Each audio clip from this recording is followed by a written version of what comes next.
आप सुन रहे हैं जगत गुरु तत्वदर्शी संत रामपाल जी महाराज द्वारा लिखित पुस्तक जीने की राह। भूमिका। जीने की राह पुस्तक घर घर में रखने योग्य है।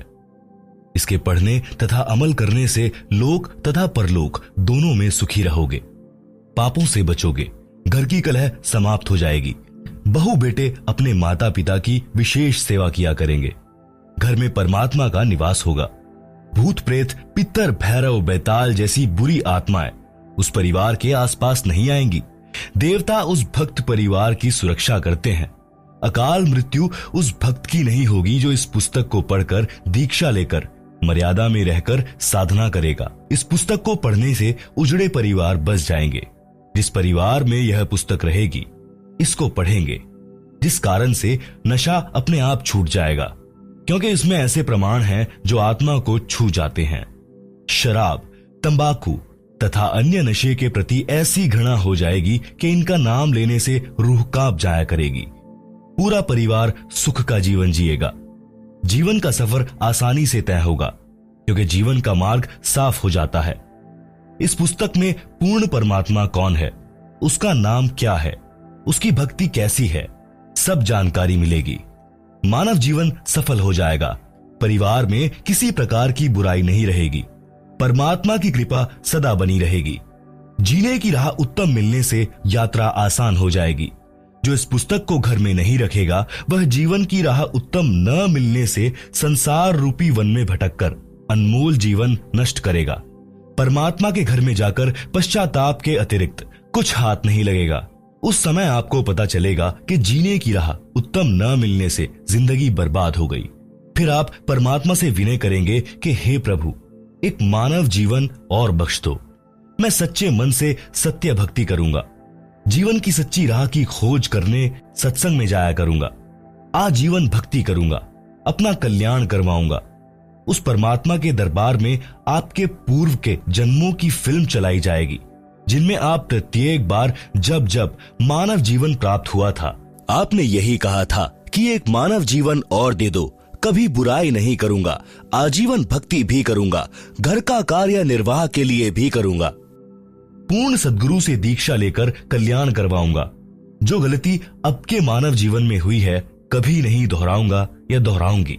फिर परमात्मा जी कहते हैं कि अपने आप को तो मूर्ख बनाकर जीवन नष्ट करके आ खड़ा हुआ पापों की गाड़ी भरकर मुझे भी मूर्ख बनाना चाहता है। चल नरक में। फिर 84 लाख प्रकार के प्राणियों के शरीरों में चक्र लगा। जब कभी मानव स्त्री पुरुष शरीर मिले, सावधान होकर संतों का सत्संग सुनना और अपना कल्याण कराना। पाठक जनों से निवेदन है कि इस पवित्र पुस्तक के पढ़ने से आपकी 101 पीढ़ी लोक तथा परलोक में सुखी रहेगी। इसको परमात्मा का आदेश मानकर पूरा परिवार पढ़े। एक पढ़े, अन्य सुने, या एक से अधिक पुस्तक लेकर भिन्न भिन्न प्रतिदिन पढ़े। इसमें लिखे प्रत्येक प्रकरण को सत्य माने, मजाक में न ले। यह किसी सांगी की बनाई नहीं है। यह परमेश्वर के गुलाम रामपाल दास द्वारा हृदय से मानव कल्याण के उद्देश्य से लिखी गई है। लाभ उठाएं। सत साहिब। लेखक दासन दास रामपाल दास, पुत्र अथवा शिष्य स्वामी रामदेवानंद जी, सतलोक आश्रम, बरवाला, जिला हिसार, हरियाणा, भारत। आप सुन रहे हैं जगत गुरु तत्वदर्शी संत रामपाल जी महाराज द्वारा लिखी पुस्तक जीने की राह का पेज नंबर 1। 2 शब्द। प्राणी की जीवन की यात्रा जन्म से प्रारंभ हो जाती है। उसकी मंजिल निर्धारित होती है। यहाँ इस पवित्र पुस्तक में मानव जीवन की यात्रा के मार्ग पर विस्तार पूर्वक वर्णन है। मानव यानी स्त्री पुरुष की मंजिल मोक्ष प्राप्ति है। उसके मार्ग में पाप तथा पुण्य कर्मों के गड्ढे तथा कांटे हैं। आप जी को आश्चर्य होगा कि पाप कर्म तो बाधक होते हैं, पुण्य तो सुखदायी होते हैं। इनको गड्ढे कहना उचित नहीं। इसका संक्षिप्त वर्णन। पाप रूपी गड्ढे व कांटे। मानव जीवन परमात्मा की शास्त्र विधि अनुसार साधना करके मोक्ष प्राप्त करने के लिए प्राप्त होता है। पाप कर्म का कष्ट भक्ति में बाधा करता है। उदाहरण के लिए, पाप कर्म के कारण शरीर में रोग हो जाना, पशुधन में तथा फसल में हानि हो जाना, ऋण की वृद्धि करता है। ऋणी व्यक्ति दिन रात चिंतित रहता है, वह भक्ति नहीं कर पाता। पूर्ण सद्गुरु से दीक्षा लेने के पश्चात परमेश्वर उस भक्त के उपरोक्त कष्ट समाप्त कर देता है। तब भक्त अपनी भक्ति अधिक श्रद्धा से करने लगता है। परमात्मा पर विश्वास बढ़ता है, दृढ़ होता है। परंतु भक्त को परमात्मा के प्रति समर्पित होना चाहिए। जैसे पतिव्रता स्त्री अपने पति के अतिरिक्त किसी अन्य पुरुष को काम पूर्ति के लिए स्वप्न में भी नहीं चाहती, चाहे कोई कितना ही सुंदर हो। उसका पति अपनी पत्नी को हर संभव कोशिश करके सर्व सुविधाएं उपलब्ध करवाता है, विशेष प्रेम करता है। इसी प्रकार दीक्षा लेने के पश्चात आत्मा का संयोग परमात्मा से होता है। गुरुजी आत्मा का विवाह परमात्मा से करवा देता है। यदि वह मानव शरीरधारी आत्मा अपने पति परमेश्वर के प्रति पतिव्रता की तरह समर्पित रहती है, यानी पूर्ण परमात्मा के अतिरिक्त अन्य किसी देवी देवता से मनोकामना की पूर्ति नहीं चाहती है, तो उसका पति परमेश्वर उसके जीवन मार्ग में बाधक सब पाप कर्मों के कांटों को बुहार देता है। उस आत्मा की जीने की राह सुगम व बाधा रहित हो जाती है। उसको मंजिल सरलता से मिल जाती है। उस आत्मा के लिए परमात्मा क्या करता है, उसको संत गरीबदास जी ने परमेश्वर कबीर जी से प्राप्त ज्ञान को इस प्रकार बताया है। गरीबदास जी कहते हैं, पतिव्रता जमी पर ज्यों ज्यों धरी है पावे, समर्थ झाड़ू देत है ना काटा लग जावे। कबीर परमेश्वर जी ने कहा है कि साधक के लक्षण कहूं, रहे जो पतिव्रता नारी, तह कबीर परमात्मा को लगे आत्मा प्यारी। पतिव्रता के भक्ति पथ को आप साफ करें करतार, आन उपासना त्याग दे सो पतिव्रता पार। भक्ति करने से पाप नष्ट हो जाते हैं। जो भक्ति की राह में रोड़े बनते हैं, उनके लिए कबीर जी ने कहा है, जब ही सत्य नाम हृदय धरो, भयो पाप को नाश, जैसे चिंगारी अग्नि की पड़े पुराने घास। इसलिए पूर्ण गुरु से दीक्षा लेकर प्रत्येक स्त्री पुरुष, बालक, वृद्ध, युवा को भक्ति अवश्य करनी चाहिए। आप सुन रहे हैं जगत गुरु तत्वदर्शी संत रामपाल जी महाराज द्वारा लिखी पुस्तक जीने की राह का पेज नंबर 2। पुण्य भी भक्ति की राह में बाधक है। पूर्व जन्मों के पुण्य के कारण घर में धन होता है, सर्व सुविधाएं होती हैं। किसी को राजपद प्राप्त होता है जो भक्ति में बाधक होता है। वह सुख उसको परमात्मा से कोसों दूर, यानी कई किलोमीटर दूर कर देता है। ऐसा सुख भी जीने की राह में रोड़ा है, परमात्मा प्राप्ति की मंजिल को दूर कर देता है। कबीर जी कहते हैं, सुख के माथे पत्थर पड़ो, नाम हृदय से जावे, बलिहारी व दुख के जो पल पल नाम रटावे। एक धनी व राजपद प्राप्त व्यक्ति को परमात्मा की कथा सुनाने की कोशिश करके देखें, उसकी बिल्कुल रुचि नहीं बनेगी। दूसरी ओर पाप कर्मों की मार झेल रहे व्यक्ति को परमात्मा चर्चा सुनाएं, उसे बताएं कि परमात्मा सर्व कष्ट दूर कर देता है। आप परमात्मा की भक्ति किया करो। देखो, अपने गांव का अमूक व्यक्ति उस संत से दीक्षा लेकर सुखी हो गया।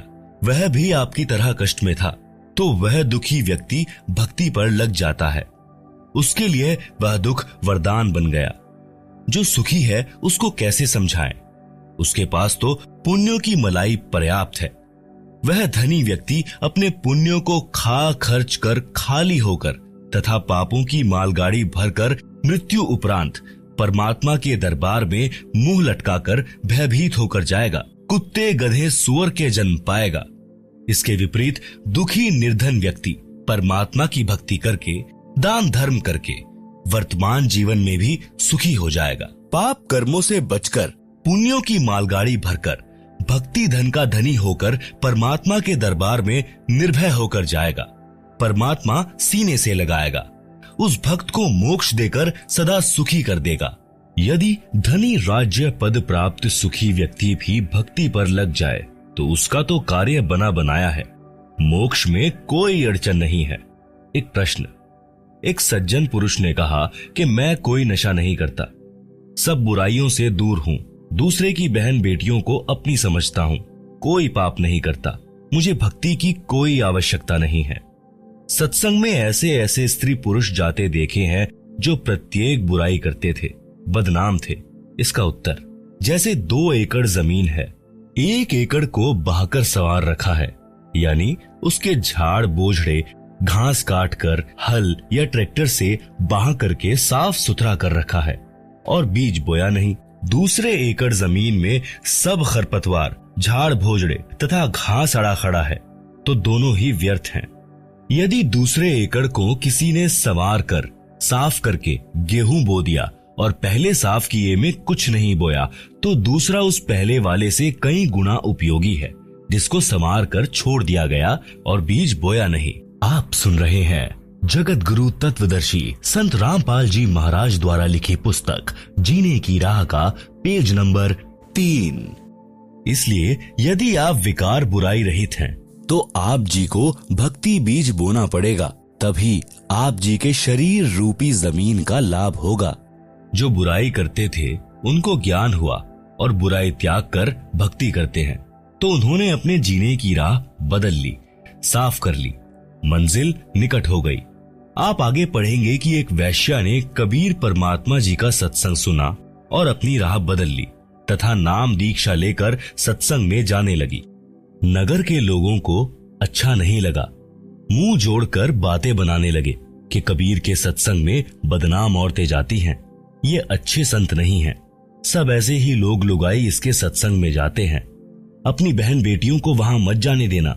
ये विचार लोगों के सुनकर कुछ भक्त भी गुरुजी से गांव वालों की भाषा बोलने लगे। तब परमेश्वर कबीर जी ने बताया, कुश्ती हो संत बंदगी कीजिए, जे हो वैश्या को प्रभु विश्वास, चरण चित्त दीजिए। भावार्थ, यदि किसी भक्त को कुष्ठ रोग है और वह भक्ति करने लगा है, तो भक्त समाज को चाहिए कि उससे घृणा न करे, उसको प्रणाम करे जैसे अन्य भक्तों को करते हैं।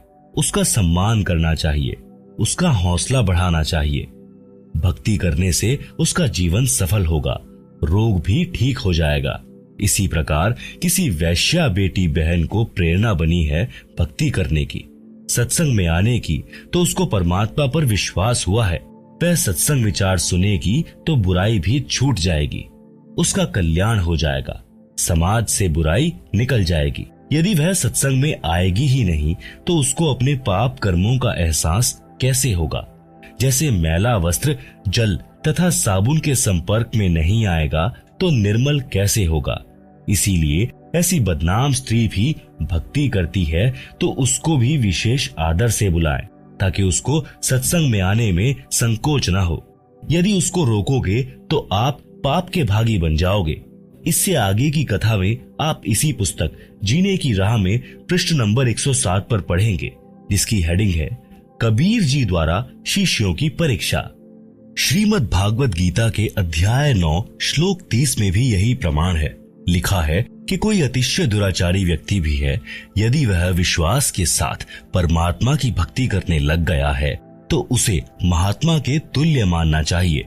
वह संतों के विचार सुनकर सुधर जाएगा और अपना कल्याण करवा लेगा। इसलिए मानव शरीरधारी प्राणी को परमात्मा की भक्ति तथा शुभ कर्म, दान धर्म गुरु जी की शरण में आकर अवश्य करने चाहिए। पूज्य कबीर परमेश्वर जी ने कहा है कि मानुष जन्म दुर्लभ है, मिले न बारंबार, तरवर से पत्ता टूट गिरे, बहुर न लागे डार। भावार्थ, कबीर परमात्मा जी ने समझाया है कि हे मानव शरीरधारी प्राणी, यह मानव जन्म स्त्री पुरुष बहुत कठिनता से युगों पर्यंत प्राप्त होता है। ये बार बार नहीं मिलता। इस शरीर के रहते रहते शुभ कर्म तथा परमात्मा की भक्ति कर, अन्यथा यह शरीर समाप्त हो गया तो आप पुनः इसी स्थिति यानी मानव शरीर को प्राप्त नहीं कर पाओगे। जैसे वृक्ष से पत्ता टूटने के पश्चात उसी डाल पर पुनः नहीं लगता। इसीलिए इस मानव शरीर के अवसर को व्यर्थ न गवा। कबीर जी ने फिर कहा, मानुष जन्म पाए कर नहीं रटे हरि नाम, जैसे कुआं जल बिना बनवाया क्या काम।